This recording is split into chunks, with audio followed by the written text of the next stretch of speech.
दिव्यास्तुवन्ति मुनयो यदुपर्यधस्तात्.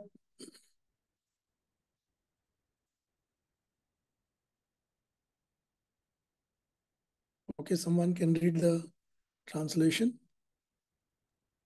Sure, Prabhuji, I will read. Hare Krishna.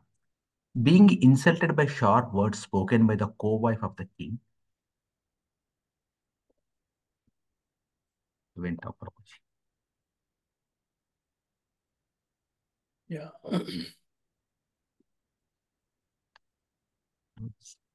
Screen is not visible. Let me open and make it.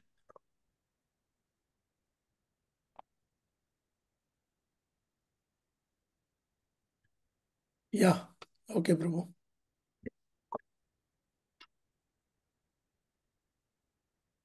You can see now? Yeah. Yeah. Just reading from my mission, Prabhuji. Sorry. Yeah. Hare Krishna. Being insulted by sharp words spoken by the co-wife of the king, even in his presence, Prince Dhruva, though only a boy, took to serve penances in the forest. And the Lord, being satisfied by his prayer, awarded him the Dhruva planet, which is worshipped by great sages both upward and downward. Purport. When he was only 5 years old, Prince Dhruva, a great devotee of the son of Maharaja Uttanapada, was sitting on the lap of his father. His stepmother did not like the king's patting her stepson, so she dragged him out, saying that he could not claim to sit on the lap of the king because he was not born out of her womb. The little boy felt insulted by this act of his stepmother, nor did his father make any protest, for he was too attached to his second wife. After this incident, Prince Dhruva went to his own mother and complained. His real mother also could not take any step against this insulting behavior, and so she wept. The boy inquired from his mother how he could sit on the royal throne of his father, and the poor queen replied that only the Lord could help him. The boy inquired where the Lord could be seen, and the queen replied that it is said that Lord is sometimes seen by the great sages in the dense forest. The child prince decided to go into the forest to perform severe penances in order to achieve his objective. Prince Dhruva performed a stringent type of penance under the instruction of his spiritual master Sri Narada Muni, who was specifically deputed for this purpose by the personality of Godhead. Prince Dhruva was initiated by Narada into chanting the hymn composed of 18 letters, namely Om Namo Bhagavate Vasudevaya. And Lord Vasudeva incarnated himself as Prisnigarbha, the personality of Godhead with 4 hands, and awarded the prince a specific planet above the 7 stars. Prince Dhruva, after achieving the success in his undertaking, saw the Lord face to face, and he was satisfied that all his needs were fulfilled. The planet awarded to Prince Dhruva Maharaja is fixed Vaikuntha planet installed in the material atmosphere by the will of the Supreme Lord Vasudeva. This planet, although within the material world, will not be annihilated at the time of devastation, but will remain fixed in its place. And because it is a Vaikuntha planet never to be annihilated, it is worshipped even by the denizens of the 7 stars situated below the Dhruva planet, as well as by the planets which are even above Dhruva planet. Maharshi Bhrigu planet is situated above the Dhruva planet. So the Lord incarnated himself as Prisnigarbha just to satisfy a pure devotee of the Lord. And Prince Dhruva achieved this perfection simply by chanting the hymn mentioned above, after being initiated by another pure devotee, Narada. A serious personality can thus achieve the highest perfection of meeting of the Lord and attain his objective simply by being guided by a pure devotee who automatically approaches by dint of one's serious determination to meet the Lord by all means. The description of Prince Dhruva's activities can be read in detail in the fourth canto of Srimad Bhagavatam. Jai Srila Prabhupada. Hare Krishna. Thank you, Prabhuji. So, if you see, in this case over here, the next incarnation you're talking about is Prishni Garbha. So, how does this name came to the Lord, Prishni Garbha? One who took birth from the Garbha of Prishni. So, do you have any idea who Prishni is? Lord Krishna's that I think his mother belongs to that Prishni. No. Prishni and Sutapa were a wonderful devotee of the Lord in Satyuga. Okay. They did tapasya for almost 60,000 years. After 60,000 years, when Prishni and Sutapa were given the darshan of the Lord, so the Lord pleasingly came and asked, my dear devotee couple, tell me, what benediction can I give you? So when Prishni, she saw the Lord so beautiful, she desired to have him as a child. So she requested the Lord that, my dear Lord, would you please accept our request of becoming our son? We want a son like you. So the Lord said, there is no one like me. I am the only one and alone, Advaita. But yes, I am happy with your penance. So I shall appear in your womb. Tathastu, tathastu, tathastu. He said 3 times. It means he will appear in the womb 3 times. So the first time he appeared as Prishni Garbha in Satyug. Then he appeared as Vamana. And then he appeared as Krishna. So some people, they also are of the opinion that he came as son of Kaushalya, but that is not to be found by our acharyas. So first time he came as from Prishni's Garbha, so he is named as Prishni Garbha.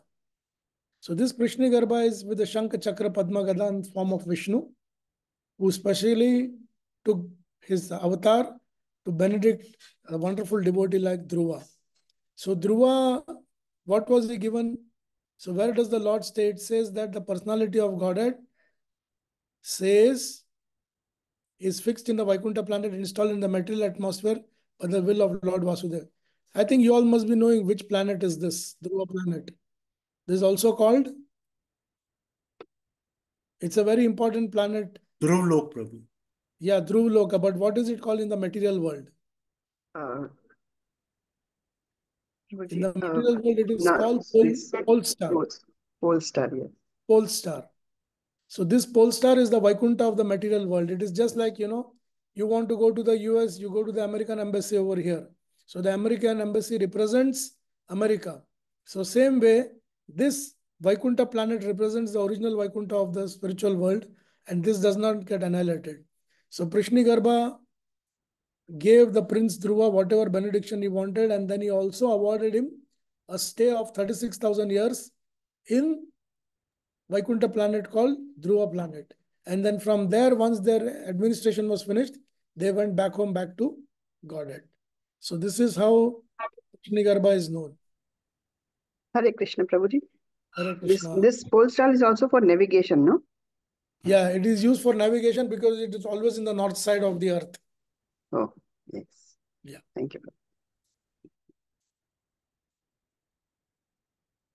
Yad venamutpat gatam dvija vakya vajra nisplushta paurusha bhagam niraye patantam tratvarito jagati putra padam chalebhe dugdha vasuni vasuda sakalani yena. Yeah, somebody can read. Hare Krishna. Can I read, Prabhu? Yeah. Translation and purport by Srila Prabhupada Ji. Jai Srila Prabhupada. Maharaj Vena went astray from path of righteousness, and the Brahmanas chastised him by the thunderbolt curse. But this king Vena was burnt with his good deeds and opulence and was en route to hell. The Lord, by his causeless mercy, descended as his son by the name of Prithu, delivered the condemned king Vena from hell, and exploited the earth by drawing all kinds of crops as produce. Purport. According to the system of Vanashram Dharma, the pious and learned Brahmanas were the natural guardians of society. The Brahmanas, by their learned labor of love, would instruct the administrator kings how to rule the country in complete righteousness, and thus the process would go on as a perfect welfare state. The kings of the Kshatriya administrators would always consult the council of learned Brahmanas. They were never autocratic monarchs. The scriptures like Manu Samhita and other authorized books of the great sages were guiding principles for ruling the subjects, and there was no need for less intelligent persons to manufacture a code of law in the name of democracy. The less intelligent mass of people have very little knowledge of their own welfare, as a child has very little knowledge of its future well-being. The experienced father guides the innocent child towards the path of progress, and the childlike mass of people need similar guidance. The standard welfare codes are already there in the Manu Samhita and other Vedic literatures. The learned Brahmanas would advise the king in terms of those standard books of knowledge and with reference to the particular situation of time and place. Such Brahmanas were not paid servants of the king, and therefore they had the strength to dictate the king of the principles of scriptures. The system continued even up to the time of Maharaja Chandragupta, and the Brahmana Chanakya was his unpaid prime minister. Maharaja Vena did not adhere to this principle of ruling, and he disobeyed the learned Brahmanas. The broad-minded Brahmanas were not self-interested but looked to the interest of complete welfare for all the subjects. They wanted to chastise King Vena for his misconduct and so prayed to the Almighty as well as curse the king. Long life, obedience, good reputation, righteousness, prospects of being promoted to higher planets, and blessings of great personalities are all vanquished simply by disobedience to a great soul. One should strictly try to follow in the footsteps of good souls. Maharaj Vena became a king, undoubtedly due to his past deeds of righteousness, but because he willfully neglected the great souls, he was punished by the loss of all the above mentioned acquisitions. In the Vaman Puran, the history of Maharaja Vena and his degradation are fully described.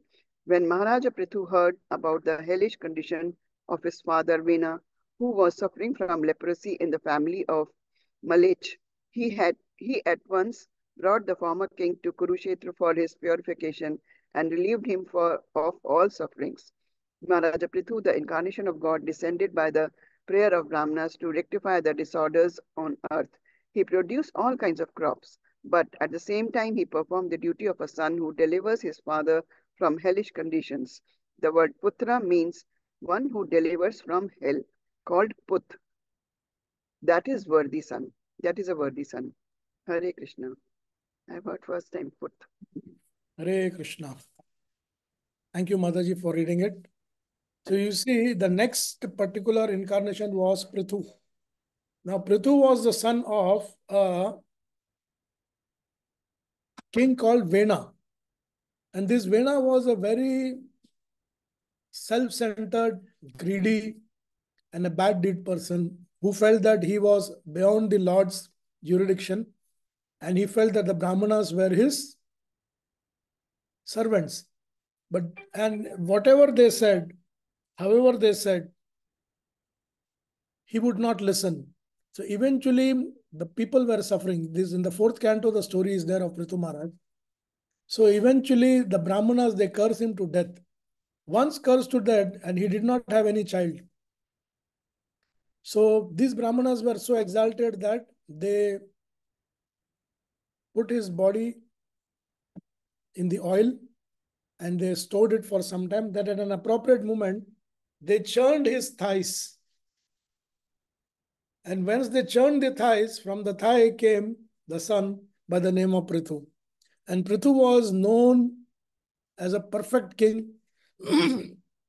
He came, he milked the earth for all these things, because before Prithu could come, the earth stopped giving anything to the people. No grains, no milk, no minerals, no gems.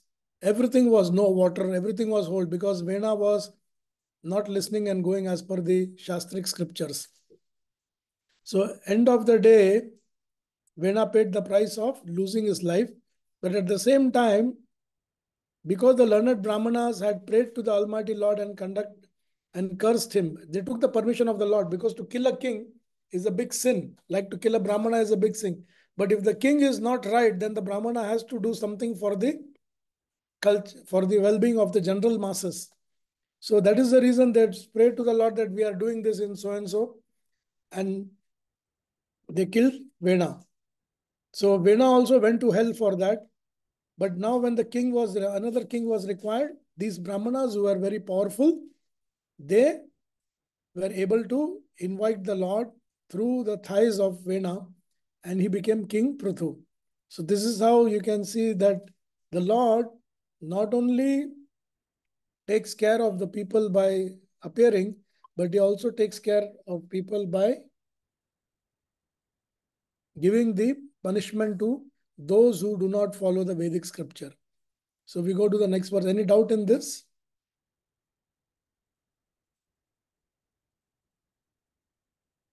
Okay, the next one I will read now. Nabhera savarishava asa sudevi sunur yo vai chachara samadarga jada yoga charyam yat parmaham syam rishaya padamananti swasta prashant karana parimukta sangaha. The Lord appeared as the son of Sudevi, the wife of King Nabhi, and was known as Rishabdev. He performed materialistic yoga to equivalence the mind.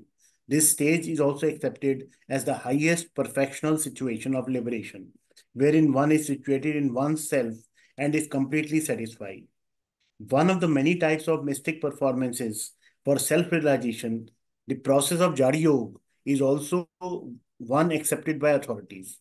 This Jari Yoga involves practicing becoming like a dumb stone and not affected by the material reactions. Just as a stone is indifferent to all kinds of attacks and re-attacks of external situations. Similarly, one practices Jari Yoga by tolerating voluntary infliction of pain upon the material body. Such yogis, out of many self-infliction methods, practice plucking out of the hairs on their heads without shaving and without any instrumental help. But the real purpose of such Jad Yoga practice is to get free from all material affection and to be completely situated in the self. At the last stage of his life, Emperor Rishabdev wandered like a dumb madman, unaffected by all kinds of bodily mistreatment. Seeing him like a madman, wandering naked with long hair and a long beard, less intelligent children and men in the street used to spit on him and urinate on his body. He used to lie in his own stool and never move. But the stool of his body was fragrant like the smell of fragrant flowers, and a saintly person would recognize him as a Paramhansa, one of the highest state of human perfection. One who is not able to make his stool fragrant should not, however, imitate Emperor Rishabdev. The practice of Jada Yoga was possible for Rishabdev and others on the same level of perfection, but such an uncommon practice is impossible for an ordinary man. The real purpose of Jada Yoga, as mentioned here in this verse, is prasant karahan, or subduing the senses. The whole process of yoga, under whatever heading it may be, is to control the unbridled material senses and thus prepare oneself for self-realization. In this age specifically, this Jada Yoga cannot be of any practical value, but on the other hand, the practice of Bhakti Yoga is feasible because it is just suitable for this age. The simple method of hearing from the right source, Srimad Bhagavatam, will lead one of the highest perfectional stage of yoga. Rishabdev was the king of King Nabhi and grandson of King Agnidhir, and he was the father of King Bharat, after whose name this planet Earth was called Bharatvarsh. Rishabdev's mother was also known as Meru Devi, although her name is mentioned here as Sudevi. It is sometimes proposed that Sudevi was another wife of King Nabhi, but since King Rishabdev is mentioned elsewhere as the son of Meru Devi, it is clear that Meru Devi and Sudevi are the same person with different names. Hare Krishna. Hare Krishna.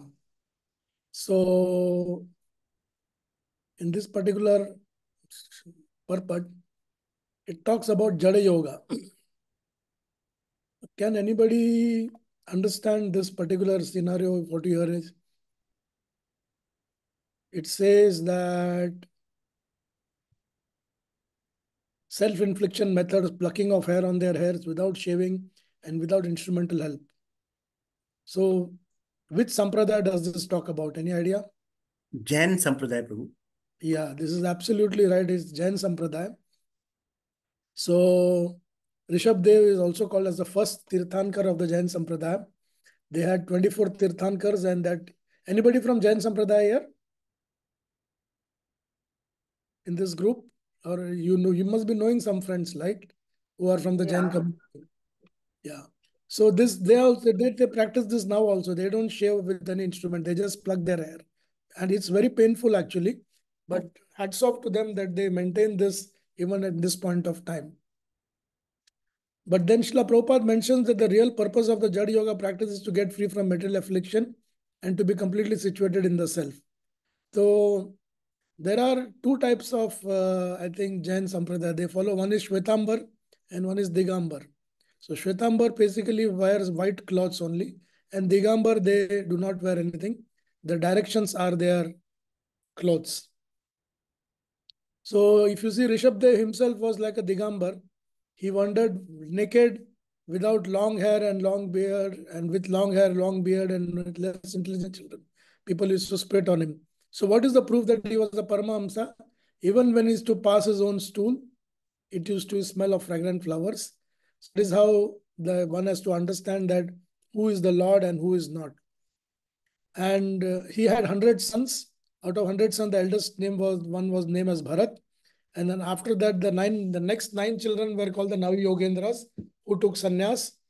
And Om Hava Kavaya Nama, Havaya Nama, Antarikshaya Nama, Prabodhaya Nama, Pipalanaya Nama. So these are some of the names what I remember. Karbhajanaya Nama. So these were the 9 Nava Yogendras.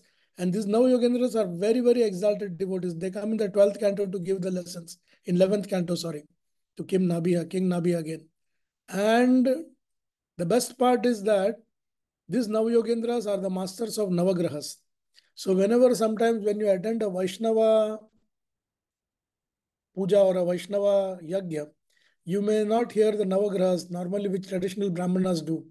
But we invoke Navayogendra who are the direct masters of Navagraha, and the impact is the same.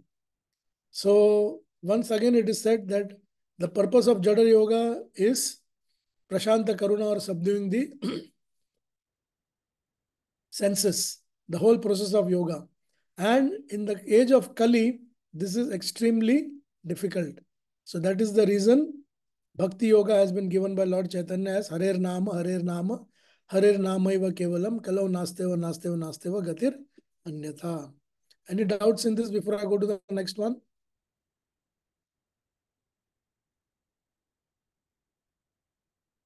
Okay, I'll proceed. सत्रे Mama's भगवान हया शिरसथो शिराशता साथो साक्षात् स यज्ञ पुरुष तपनीय वर्ण छंदोमय मुखमयो अखिल देवतात्मा वाचो बहुवीर उषित स्वस्थ नस्थ. Yeah, somebody can read this. Yes, Prabhuji. Hare Krishna, translation. The Lord appeared as the Hayagriva incarnation in a sacrifice performed by me, Brahma. He is the personified sacrifices, and the view of his body is golden. He is the personified Vedas as well, and the super soul of all demigods. When he breathed, all the sweet sounds of the Vedic hymns came out of his nostrils. Purport. The Vedic hymns are generally meant for sacrifices performed by fruitive workers who also want to satisfy the demigods to achieve their fruitive result. But the Lord is a personified sacrifices and personified Vedic hymns. Therefore, one who is directly a devotee of the Lord is a person who has automatically both served the purposes of sacrifices and pleased the demigods. The devotees of the Lord may not perform any sacrifice or may not please the demigods as per Vedic injunctions, and still the devotees are on a higher level than the fruitive workers or the worshippers of different demigods. Jai Srila Prabhupada. So Hare Krishna. So Hayagriva incarnation means the face of the Lord looks like, many of you must have seen, if you're from the South Indian background, Yeah, we saw Prabhuji. Yeah. So Hayagriva is a horse-faced. Horse-faced. And Hayagriva is also a name of a demon called Haigriva, horse. He is also horse-faced demon, but he was killed by Matsya avatar. So there are two Haigrivas. One is the Lord and one is the Danav. So the Lord, he is the master of the Vedas. So in the south, what we do is basically when the children are born and they start going to the school, the first mantra after Saraswati mantra we give them is Nanandaram Mayam Devam Nirmalaspadihagradam Adharam Sara Vidyanam Haigriva Muvasmahe. So this verse gives the necessary intelligence to the child to perform all his studies. So because he is the personified Vedas, he is the master of all the Vedas. The Vedic hymns come out of his nostrils. So generally hymns are meant for sacrifices performed by fruitive workers and to satisfy the demigods. But the devotees normally don't perform much of the sacrifices. What the devotee does is he just chants the Hare Krishna Maha Mantra. That is also a Sankirtan Yagya of the Kali Yuga. But there are times when devotees also perform sacrifices, like when we have the initiation ceremony, or when you have a Graha Pravesha, or when there is marriage ceremony. So there are times when we are also allowed to, but in that sacrifice, we do not satisfy the demigods, we satisfy the Lord and his wonderful devotees. So that is the difference between Karma Yoga and Karma Kanda. Karma Kanda means you are satisfying the demigod for certain purposes to be fulfilled. And for that fulfillment, you go through the process. And Karma Yoga means to get connected with the Supreme Lord and do the actions in the way that satisfies the senses of the Lord. So these are the primary difference. So the devotees of the Lord may not perform any sacrifice or may not please the demigod as per injunction, but still the devotees are on the higher platform than fruitive workers and worshippers of different demigods. Shall I go to the next one?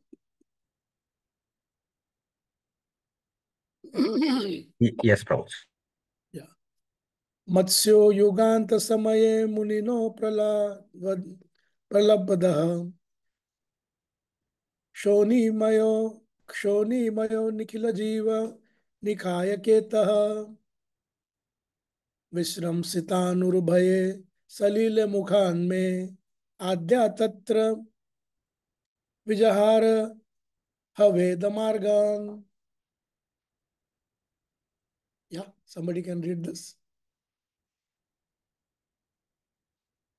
Translation. Yeah, please read. Yeah. Translation and purport by Sri Prabhupada. Jai Sri Prabhupada. At the end of the millennium, the would-be Vaivastamanu, sorry, of the same Satyavrat, of the name Satyavrat, would see that the Lord in the fish incarnation is the shelter of all kinds of living entities, up to those in the earthly planets. Because of my fear of the vast water, at the end of the millennium, the Vedas come out of my Brahma's mouth, and the Lord enjoys those vast waters and protects the Vedas. Purport. During one day of Brahma, there are 14 Manus, and at the end of each Manu, there is devastation up to the earthly planets, and the vast water is fearful even to Brahma. So, in the beginning of the would-be Vaishvaswata Manu, such devastation would be seen by him. There would be many other incidents also, such as the killing of the famous Shankasura. This foretelling is by the past experience of Brahmaji, who knew that in that fearful, devastating scene, the Vedas would come out of his mouth, but the Lord in his fish incarnation not only would save all living entities, namely the demigods, animals, men, and great sages, but would also save the Vedas. Hare Krishna. Thank you, Mataji. So, as I told you about the Haigriva avatar, in this case, the Matsya avatar killed Haigriva Rakshasa. So, Brahma was once sleeping and from his mouth, all the Vedas went away and that Vedas were stolen by this Haigriva. So, the Lord took the form and he went deep into the ocean and sat down. So, the Lord took the form of Matsya avatar and he went and killed the Haigriva Danav. And then after that, he also he also did was when he protected the entire system from the Maha Pralaya. So he told the Satyavrata Muni that he has to take male and female of every species and build a boat, and that boat will be taken by the Lord personally himself to the safety. So everybody knows that story, and it's very similar to something in Christianity called the Noah's Ark. 2713. Until what verse we are there, Prabhu, today? 13 is the last 13, question. 13 Prabhuji. 13. 13. I have No? some questions in this. Yeah. At the end of the millennium, so this is not a future. This is not a future event which is being told. This has already happened. Shiro dadhava danav yuthapanam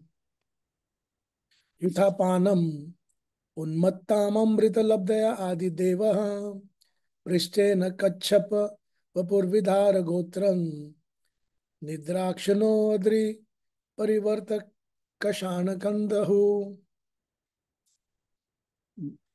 Yeah, you can read this. Sorry. Yeah, translation.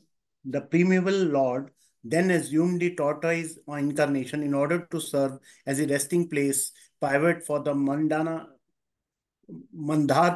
mountain, which was acting as a churning rod. The demigods and the demons were churning the ocean of milk with the Mandhar mountain in order to extract nectar. The mountain moved back and forth, scratching the back of the Lord Tortoise, who, while partially sleeping, was experiencing an itching sensation. Although it is not in our experience, there is a milk ocean within the universe. Even the modern scientists accept that there are hundreds and hundreds of thousands of planets hovering over our heads, and each of them has different kinds of climatic conditions. Srimad Bhagavatam gives much information which may got tally with our present experience. But as far as Indian sages are concerned, knowledge is received from the Vedic literatures, and the authorities accept without any hesitation that we should look through the pages of authentic books of knowledge, Shastra Sakrusrat.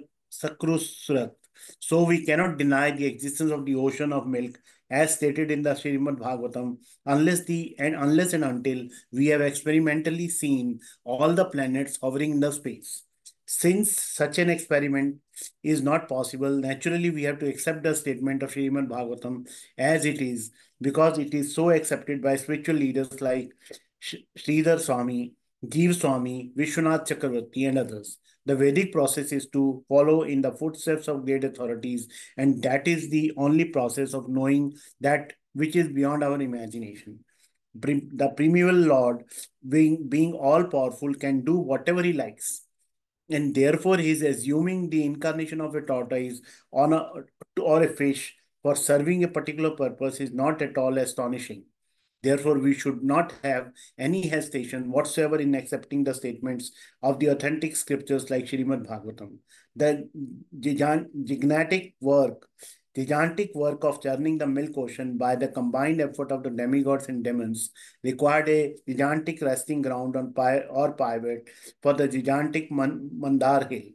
Thus, to help the attempt of the demigods, the primeval Lord assumed the incarnation of gigantic tortoise swimming in the ocean of the milk.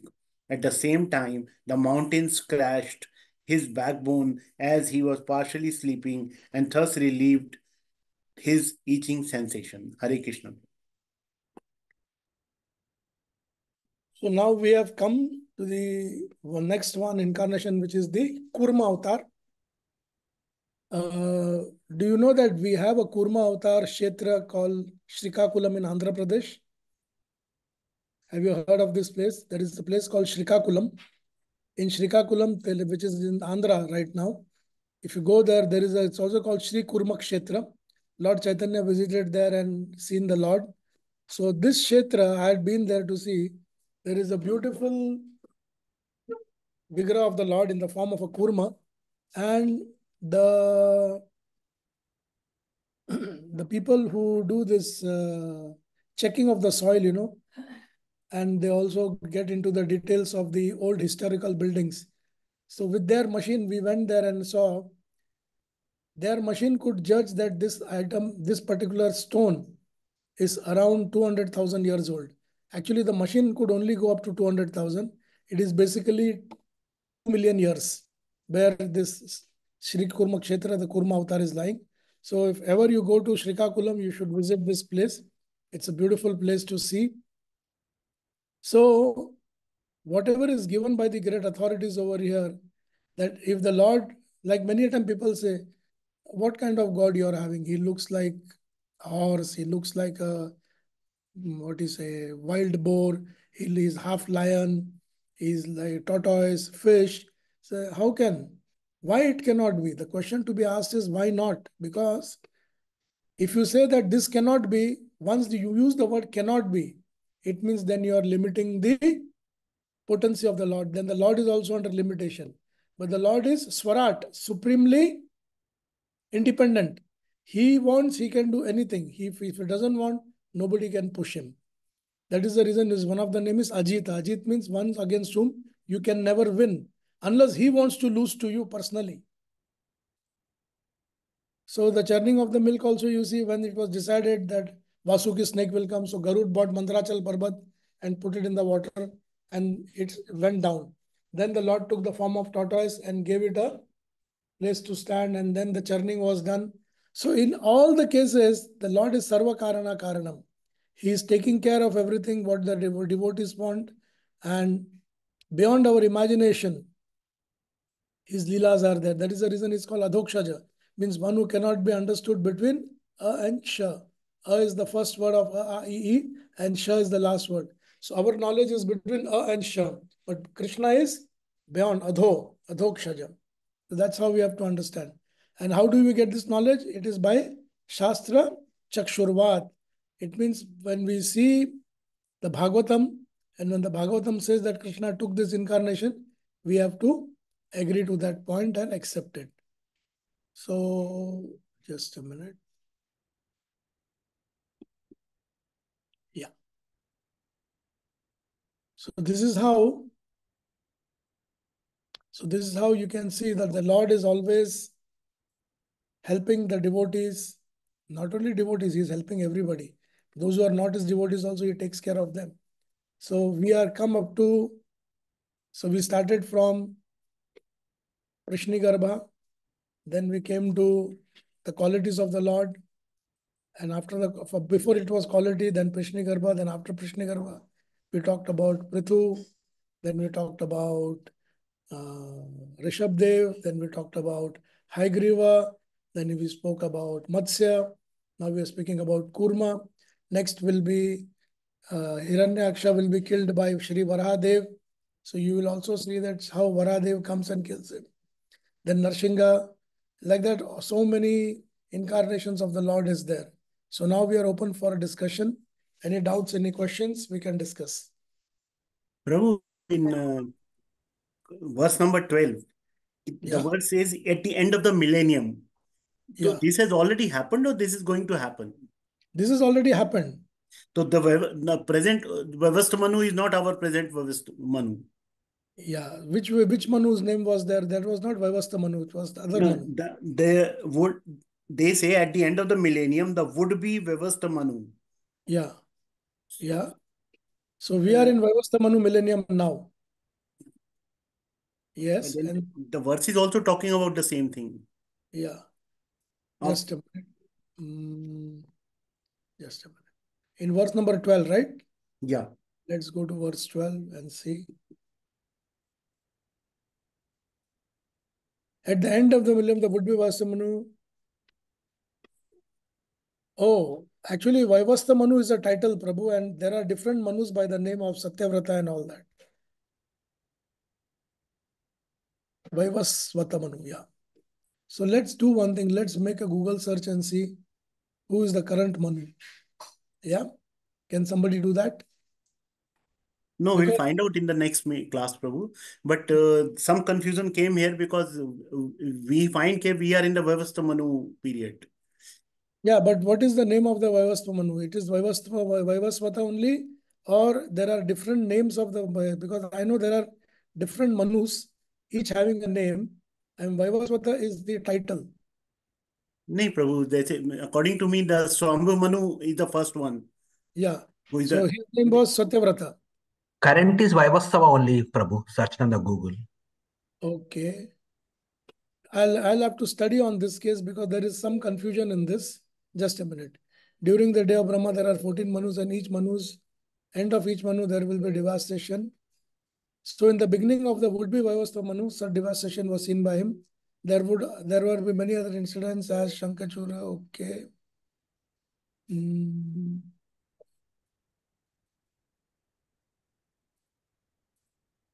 Okay, I will get back to you on this. I will have marked because it. आपसे clear नहीं होगा तो कहीं से clear नहीं हो पाएगा. नहीं, इसको मैं मार्क करके रखता हूँ कि क्या है. और प्रभु, क्या सारे मनु को जब दूसरा मनु बनता है तो उस टाइम फिर अर्थली प्लैनेट्स तक प्रलय हो जाती है? Yeah. Mostly it is a major devastation. Partial devastation is major. So earthly planetary systems भी अंदर खत्म हो जाते हैं. सो जैसे ब्रह्मा की दिन रात चेंज होते तब भी Yeah. पार्शियल डिवेस्टेशन होती है. There are partial devastation, full devastation, half devastation. Many kind of devastations are like even Corona is one of the kind of devastations only. Tsunami is a kind of a devastation. So it comes in time and again to clear the world population and to punish those who are sinful actually. That's how it हाँ, is. That's true, but we just wanted to know कि ये मनु के साथ भी devastation होती है, Manu Yeah. Change पे, तो वो आपसे पता कर. Yeah. Manu के साथ भी devastation होता है. So I will look into this area because it's a very technical question actually. Because the would-be Vivasvata Manu of the name Satyavrata. Is he talking of some future events? But then No. the fish avatar is already done. It is No. already over. This event, Prabhu, it's a Nitya Lila Pravishta. Just to understand that this keeps happening. Just a minute.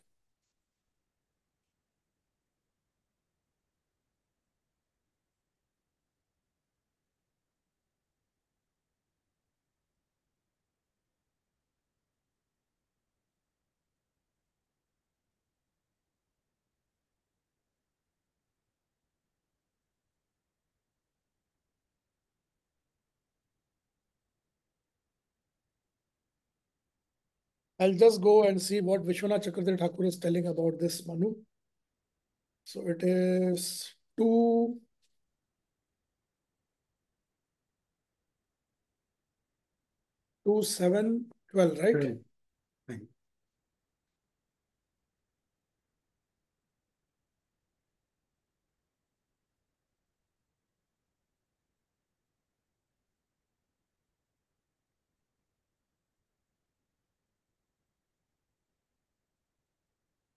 Matsya appearing at the end of Manvantara seen by the future Vivasvata Manu.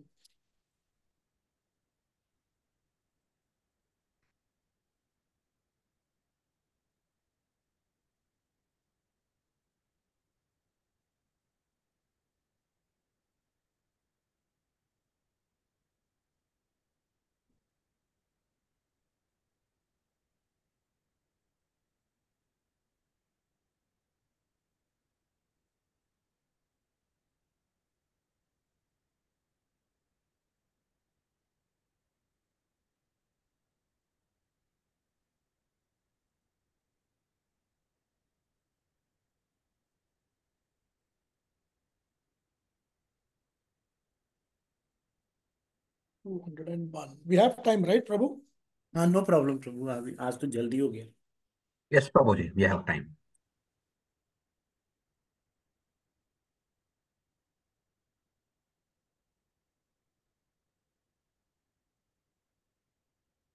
Now the Manvantara avatar is Lord Mukunda appearing among the demigods.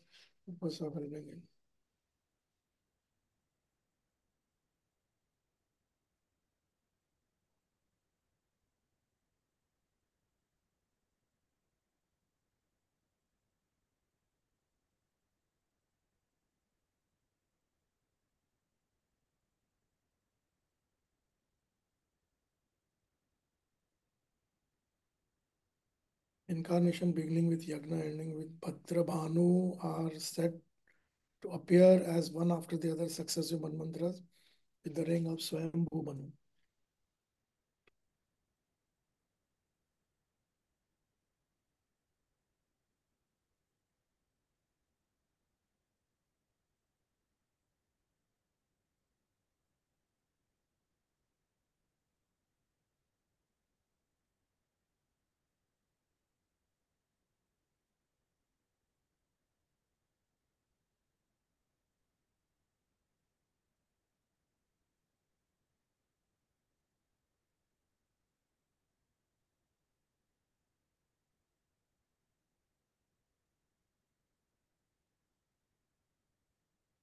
Prabhu, we can go for some other this because this is going to take some time.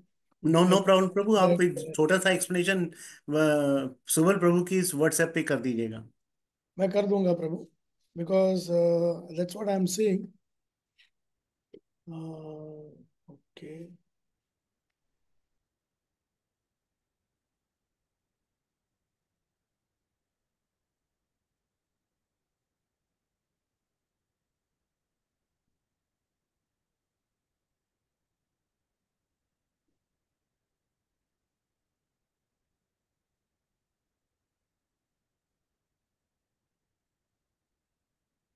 So we are in the sixth mantra, right? And Vaivastaka Manu is our Manu, right? That's what it says. As per this. Vaivasvata Manu of name Satyavrata. I think presently we are in the 7th mantra, Prabhu. Yeah, this is 7th, I think. Yeah, Fifth, Prabhu. sixth, just a minute. Sixth mantra. Yes, Prabhu. This 7th out of 14. Yeah. During the churning of the milk. Okay.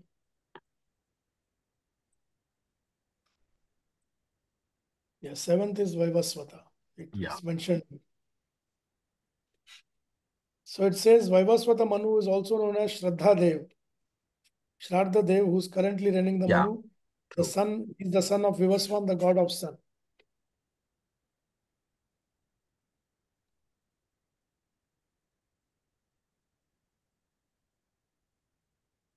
And it's also called a Satyavrata, they are saying, Prabhu.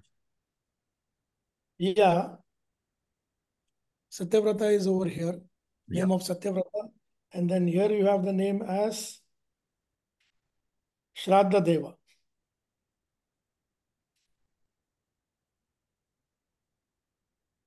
So what are the 7 future manvantras?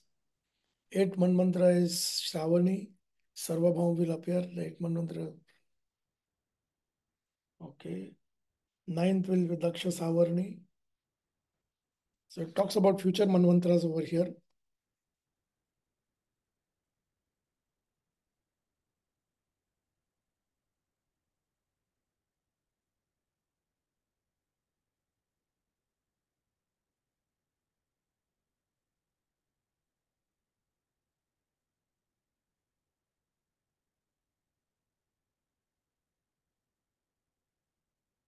Fair enough. I'll give you a detailed understanding of this, Prabhu, because these are very technical terms and Okay. Different areas. Mark, whenever in your next class we can discuss this. Yeah, I'll make it a point to make a presentation on this step by step, so that slide by slide we'll go ahead, because if you can understand this, it will be great.